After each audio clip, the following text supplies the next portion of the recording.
Baik, bismillahirrahmanirrahim. Assalamualaikum warahmatullahi wabarakatuh. Mari kita lanjutkan pembelajaran kita di kitab Sirah Nabawiyah tentang berbagai macam tekanan.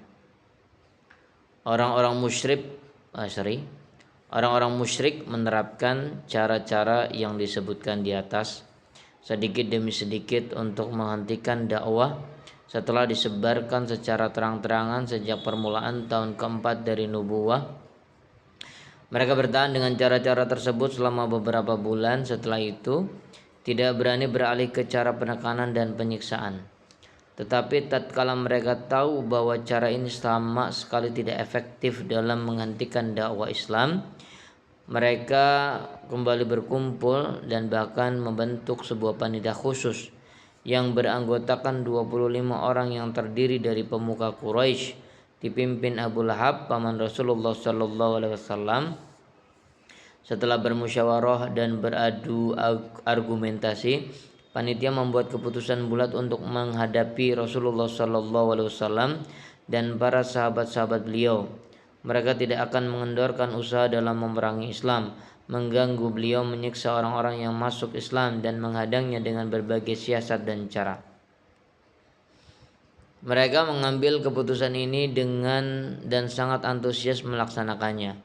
Tidak terlalu sulit untuk menghadapi orang-orang muslim yang lemah, tetapi dalam menghadapi Rasulullah, beliau adalah orang yang cerdik, pemberani, tegar, dan memiliki kepribadian yang kuat. Jiwa musuh pun bisa tunduk di hadapan beliau. Terlebih lagi rekan-rekan beliau. Siapapun yang berhadapan dengan beliau pasti akan memuliakan dan hormat. Tidak ada seorang pun yang berani mengejek dan mengolok-olok beliau kecuali orang yang hina dan bodoh. Terlebih lagi kalau beliau mendapat perlindungan Abu Thalib. Sementara Abu Thalib adalah orang yang terhormat. Tak seorang pun berani melanggar perlindungan yang diberikannya. Keadaan seperti ini benar-benar menggelisahkan hati orang-orang Quraisy, membuat mereka bingung harus berbuat apa. Mereka tetap menahan kegeraman sekian lama dalam menghadapi dakwah yang bisa memusnahkan kepemimpinan mereka dalam agama jahiliyah dan keduniaan. Oleh karena itu, mereka mulai melancarkan serangan terhadap Nabi Muhammad SAW yang dikomandani Abu Lahab. Sikap Abu Lahab ini sudah ditunjukkan terhadap beliau sejak hari pertama. Sebelum orang-orang Quraisy yang lain bertindak di bagian terdahulu, sudah kami singgung tentang sikapnya terhadap Nabi Muhammad SAW di pertemuan Bani Hashim dan apa yang dilakukannya di Bukit Sofa. Di dalam beberapa riwayat disebutkan bahwa tatkala di sofa itu Abu Lahab memungut sebuah batu dan menimpukannya kepada beliau. Sebelum itu Abu Lahab sudah menikahkan kedua anaknya, Utbah dan Utaibah, dengan kedua putri beliau, Ruqayyah dan Ummi Kulsum, tepatnya sebelum beliau diutus sebagai Rasul. Tetapi setelah itu dia menyuruh kedua anaknya untuk menceraikan istrinya masing-masing dengan disertai ancaman keras. Tidak ada pilihan bagi kedua anak Abu Lahab kecuali menceraikan istrinya. Setelah Abdullah putra Rasulullah SAW yang kedua meninggal dunia, Abu Lahab merasa senang sekali. Seketika itu dia menemui rekan-rekannya dan mengatakan kepada mereka bahwa Muhammad sudah terputus dari rahmat Allah. Sebagaimana yang sudah disampaikan terdahulu bahwa Abu Lahab menguntit di belakang Rasulullah SAW pada musim haji untuk mendustakan beliau. Tariq bin Abdullah al-Muharibi meriwayatkan bahwa tidak hanya pendustaan saja yang dilakukan Abu Lahab, tetapi dia melempari beliau dengan batu hingga sempat membuat kedua tumit beliau berdarah. Istri Abu Lahab, Ummu Jamil binti Harb bin Umayyah, saudari Abu Sufyan, tidak kalah sengitnya dalam memerangi beliau daripada suaminya. Dia pernah memasang duri di jalan yang dilalui Nabi Muhammad SAW dan di depan pintu beliau pada suatu malam. Dia adalah wanita yang sok berkuasa, panjang lidah, banyak bualan dan tipu muslihat, suka mengobarkan api fitnah dan menyalakan bara peperangan untuk melawan Nabi Muhammad SAW. Oleh karena itu, Al-Quran mensifatinya sebagai pembawa kayu bakar. Tatkala dia mendengar adanya ayat-ayat Al-Quran yang turun tentang dirinya dan suaminya, maka dia langsung mencari Rasulullah sallallahu alaihi wasallam yang saat itu beliau sedang duduk di masjid di dekat Ka'bah bersama Abu Bakar As-Siddiq. Dia membawa segenggam batu. Selagi dia sudah berada di depan keduanya, Allah menutupi pandangannya dari Rasulullah sallallahu alaihi wasallam sehingga tidak bisa melihat kecuali Abu Bakar saja. Maka dia bertanya, "Wahai Abu Bakar, mana temanmu? Kudengar dia menyindirku. Demi Allah, andai kata aku melihatnya, tentu kutimpukan batu ini ke mulutnya. Demi Allah, aku adalah seorang penyair wanita." Kemudian dia berkata melantunkan syair, "Kami mungkir sekalipun dia mencaci. Terhadap urusannya kami tiada sudi. Terhadap agamanya kami membenci." Setelah itu istri Abu Lahab membalikkan badan pulang. Sedangkan Abu Bakar bertanya kepada beliau, "Wahai Rasulullah, tidaklah engkau melihatnya dan dia melihat engkau?" Beliau menjawab, "Dia tidak melihatku karena Allah telah menutupi pandangannya sehingga tidak bisa memandangku." Abu Bakar Al-Bazzar Abu Bakar Al-Bazzar meriwayatkan kisah ini yang di dalamnya disebutkan bahwa tatkala istri Abu Lahab berada di hadapan Abu Bakar, dia berkata, "Wahai Abu Bakar, rekanmu menyindirku." Tidak, demi penguasa bangunan Ka'bah ini beliau tidak berkata dengan syair dan tidak pula berucap dengannya, kata Abu Bakar. "Dasar engkau orang yang suka membenarkan," kata istri Abu Lahab. Abu Lahab melakukan semua itu padahal dia adalah paman Nabi Muhammad SAW dan tetangga beliau, bahkan rumahnya berdempetan dengan rumah beliau. Begitu pula yang dilakukan tetangga-tetangga beliau yang lain yang selalu mengganggu selagi beliau sedang berada di rumah. Menurut Ibnu Ishaq, orang-orang yang biasa menyakiti Rasulullah SAW selagi di dalam rumah adalah Abu Lahab, Al-Hakam bin Abul As bin Umayyah, Uqbah bin Abu Mu'aid, Adi bin Hamro As-Saqafi, Ibnul Asda Al-Huzali, yang semuanya merupakan tetangga beliau. Tak seorang pun di antara mereka yang masuk Islam selain Al-Hakam bin Abul As. Di antara mereka ada yang melemparkan isi perut seekor domba selagi beliau sedang sholat. Di antara mereka ada pula yang meletakkannya di dalam periuk beliau sehingga beliau perlu memasang bebatuan untuk memberi tanda pembatas agar tidak mereka langgar selagi sedang sholat. Jika beliau dilempari kotoran-kotoran itu, maka beliau keluar rumah sambil memegangi sepotong dahan. Lalu beliau berdiri di ambang pintu sambil membersihkannya seraya bersabda, "Wahai Bani Abdi Manaf, tetangga macam apakah ini?" Kemudian beliau membuang kotoran-kotoran itu ke jalan. Terlebih lagi kebengisan Uqbah bin Abu Mu'aid. Al-Bukhari meriwayatkan dari Abdullah bin Mas'ud radhiyallahu an bahwa suatu kali Nabi Muhammad SAW sholat di dekat Ka'bah, sedangkan Abu Jahal dan rekan-rekannya sedang duduk-duduk. Sebagian di antara mereka ada yang berkata kepada sebagian yang lain, "Siapakah di antara kalian yang berani mengambil kotoran onta yang disembelih di Bani Fulan dan meletakkannya di punggung Muhammad selagi sedang sholat?" Maka manusia yang paling celaka, Uqbah bin Abi Mu'aid, melaksanakannya. Dia menunggu dan memandang. Tatkala beliau sedang sujud kepada Allah, maka dia meletakkan kotoran itu di antara pundak beliau. "Aku hanya bisa mengawasi dan tidak mampu berbuat apa-apa. Andaikan saja aku bisa mencegahnya." Mereka tertawa terbahak-bahak sehingga badan mereka terguncang-guncang mengenai teman di sampingnya. Saat itu Rasulullah SAW yang sedang sujud tetap dalam keadaan sujud dan tidak mengangkat kepala, sehingga Fatimah datang menghampiri beliau lalu membuang kotoran itu dari punggung beliau. Baru setelah itu beliau mengangkat kepala, kemudian beliau berdoa, "Ya Allah, hukumlah orang-orang Quraisy ini." Beliau mengucapkan 3 kali sehingga membuat hati mereka tersentak karena beliau mendoakan kecelakaan bagi mereka. Abdullah bin Mas'ud berkata lagi, sementara mereka tahu bahwa doa di tempat beliau itu pasti mustajab, kemudian beliau menyebut nama-nama mereka, "Ya Allah, hukumlah Abu Jahal, hukumlah Utbah bin Rabi'ah, Syaibah bin Rabi'ah, Al-Walid bin Utbah, Umayyah bin Khalaf, Uqbah bin Abu Mu'aid. Demi yang diriku di tangannya, aku telah melihat sendiri orang-orang yang disebutkan Rasulullah SAW ini menjadi korban dia di dalam sumur saat perang Badar. Setiap kali Umayyah bin Khalaf melihat Rasulullah, maka dia mengumpat dan mencela beliau.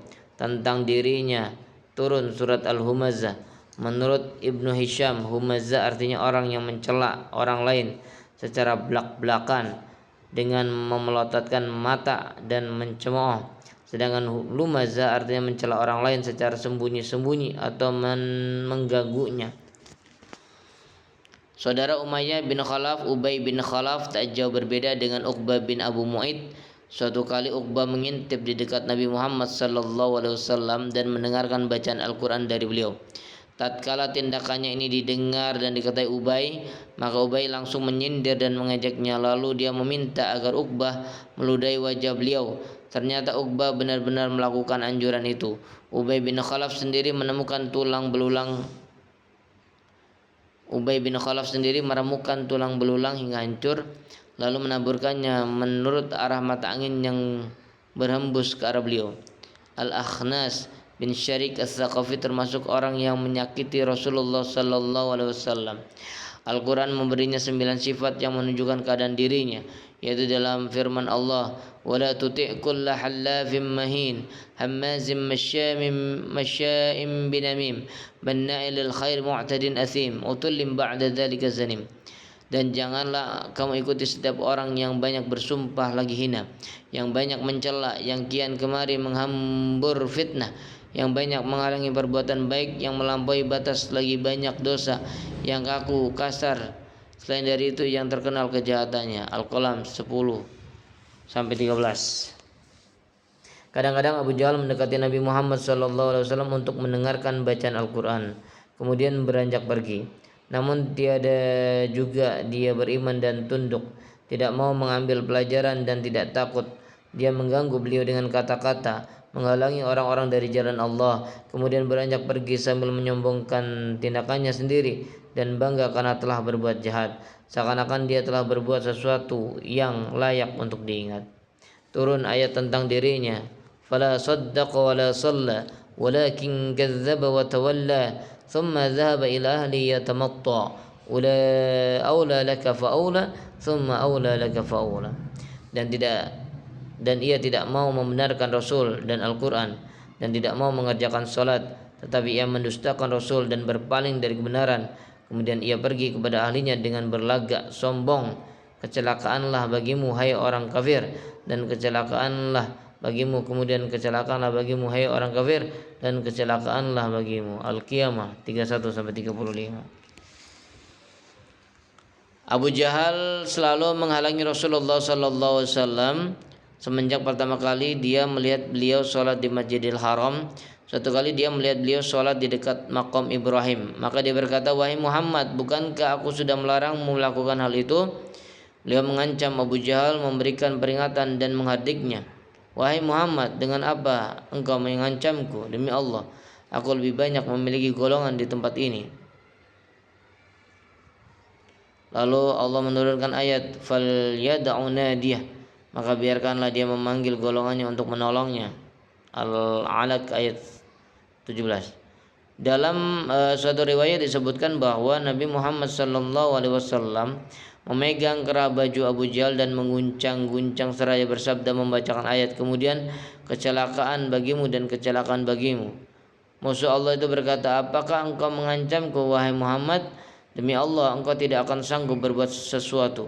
Begitu pula Tuhanmu, akulah orang yang paling mulia yang berjalan di antara dua bukit. Setelah mendapat ancaman itu, ketololan dan keberingasan Abu Jahal sama sekali tidak menyusut, bahkan semakin menjadi-jadi. Muslim mentakhrij dari Abu Hurairah radhiyallahu an, dia berkata, Abu Jahal bertanya, apakah Muhammad berani menutup mukanya di depan kalian? Benar, ada seorang menjawab, demi Latta dan Uzza, andaikan aku melihatnya, tentu kuinjak tengkuknya dan kulumuri mukanya dengan debu. Kata Abu Jahal. Lalu dia menemui Rasulullah SAW yang sedang salat. Dia bermaksud akan menginjak tengkuk beliau.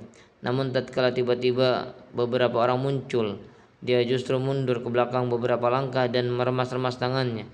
Ada apa dengan dirimu wahai Abdul Hakam? Mereka bertanya.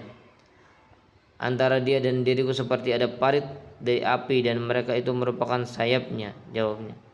Lalu beliau bersabda, andai kata dia mendekatiku, tentu para malaikat akan menyambarnya sepotong demi sepotong. Gangguan dan siksaan seperti ini tidak begitu berarti bagi Rasulullah SAW, karena beliau memiliki kepribadian yang tidak ada duanya, berwibawa dan dihormati setiap orang, umum maupun khusus. Di samping itu beliau masih mendapat perlindungan dari Abu Thalib, orang yang paling disegani dan dihormati di Mekah. Tetapi bagi orang-orang muslim, terlebih lagi mereka yang lemah, maka semua itu terasa amat berat dan pahit.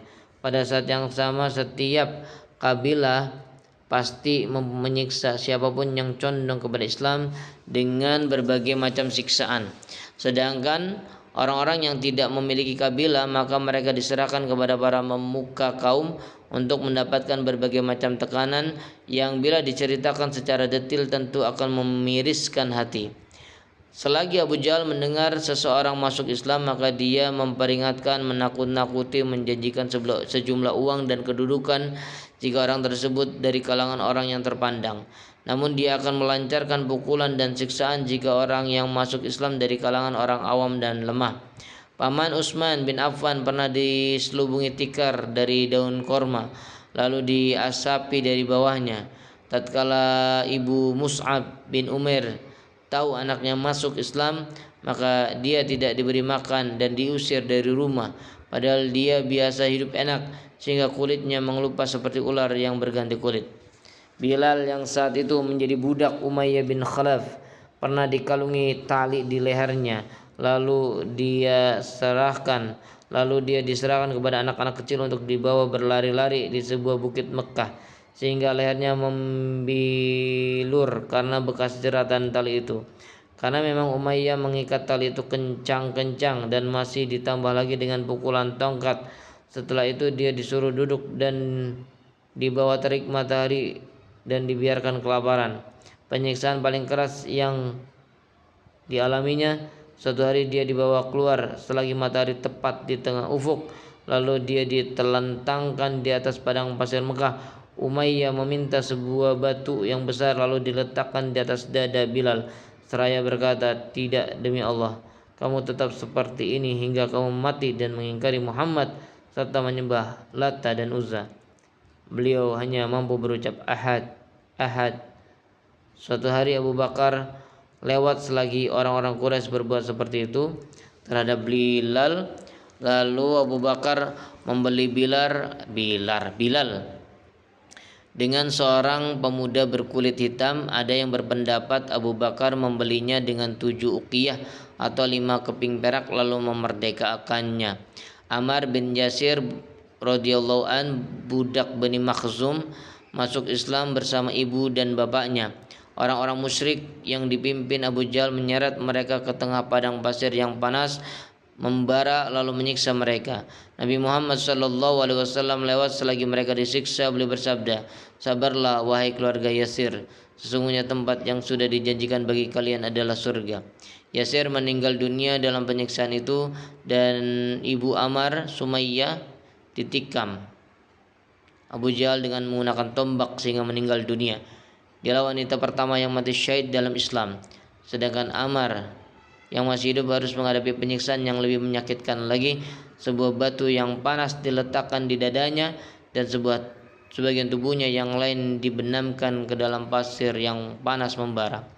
Kami tidak akan membiarkanmu kecuali jika engkau mau mencaci Muhammad atau engkau mau mengatakan hal-hal yang baik tentang Lata dan Uzza, kata mereka.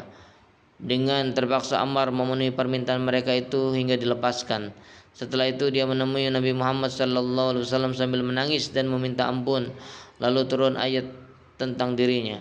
Man kafara billahi min ba'di imanihi illa man ukriha wa qalbuhu mutmainnun bil iman. Barang siapa yang kafir kepada Allah sesudah dia beriman, dia mendapat kemurkaan Allah, kecuali orang yang dipaksa kafir padahal hatinya tetap tenang dalam beriman, dia tidak berdosa. Anal 103. Abu Fakihah yang nama aslinya Aflah, budak Bani Abdiddar, diikat kakinya dengan ikatan kencang lalu diseret di atas tanah. Khabab bin Al-Arad, budak milik Ummu Ammar bin Shiba' Al-Khuza'iyah, yang mendapatkan berbagai macam penyiksaan. Mereka mencengkeram rambut lalu menariknya dengan tarikan yang keras dan membelitkan tali di lehernya dan menelentangkan di tanah hingga beberapa kali di atas pasir yang menyengat. Kemudian mereka meletakkan sebuah batu di atas tubuhnya hingga dia tidak mampu berdiri lagi. Zinnirah, Nahdiyah dan kedua putrinya serta Ummu Ubais yang semuanya hamba sahaya juga masuk Islam. Lalu orang-orang musyrik menimpakan berbagai macam siksaan seperti dialami orang-orang yang lemah lainnya. Seorang budak wanita milik Bani Muammal, salah satu suku di Bani Adi, juga mendapatkan siksa yang keras. Umar bin Al-Khattab yang saat itu masih musyrik memukulinya berkali-kali. Ketika budak wanita itu badannya sempoyongan, maka Umar berkata, "Aku tidak akan membiarkanmu hingga terus-menerus sempoyongan." Abu Bakar membeli sebuah budak yang masuk Islam itu dan memerdekakan mereka sebagaimana dia telah memerdekakan Bilal dan Amir bin Fuhairah. Orang-orang musyrik biasa mengikat sebagian sahabat di tempat gembalaan onta dan sapi, lalu melemparkannya di atas padang pasir yang menyengat. Sebagian lain ada yang dikenakan pakaian besi, lalu menelentangkannya di atas pasir yang panas. Daftar orang-orang yang disiksa karena masuk Islam masih banyak dan panjang serta mengerikan. Siapapun yang diketahui masuk Islam pasti akan mendapatkan siksaan. Terima kasih, semoga bermanfaat. Assalamualaikum warahmatullahi wabarakatuh.